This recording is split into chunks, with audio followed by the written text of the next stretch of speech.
একটা পুংটা লোক আছিল বুঝছেন, সব কিছুরে দইরা সে সহবাস করে দিত। ভালো হয়ে যাও মাসুদ। মানে দুনিয়ার এমন কোনো জিনিস নাই, পিঁপড়া থেকে শুরু করে হাতি পর্যন্ত সে সব কিছুরে দইরা লাগাইতো। এখন ওই পুংটা লোকটা হুট করে একদিন ভালো হয়ে গেছে। বলেন কি? ভালো হয়ে যাওয়ার পরে শয়তান তো মনে করেন টেনশনে পড়ে গেছে গা, কই কি ব্যাপার, এই লোকটা এত খারাপ আছিল, হুট করে ভালো হয়ে গেল, এর কারণ কি?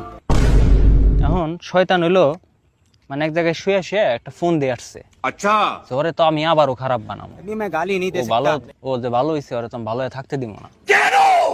এখন যা চিন্তা করছে সেই অনুযায়ী কাজ করতেছে।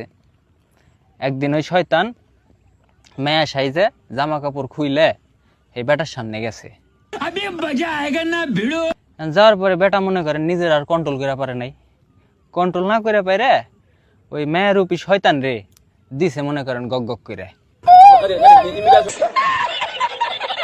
দেওয়ার পরে শয়তান তো মনে করেন সেই খুশি হয়েছে, খুশি হয়ে বেটারে কইতাছে, কয় আস্তে আস্তে কইতাছে, কয় দেখছাস তুই ভালো হয়েছিলি, তোর আমি ভালো থাকতে দিলাম না। এখন বেটা কইতাছে, কয় আমার দুনিয়ার সবকিছুই মনে করা শেষ, খালি শয়তান করায় বাধা ছিল, এই জন্যই আমি ভালো শাসছিলাম তোরে করার লিগে, সাবধান হয়ে যাস।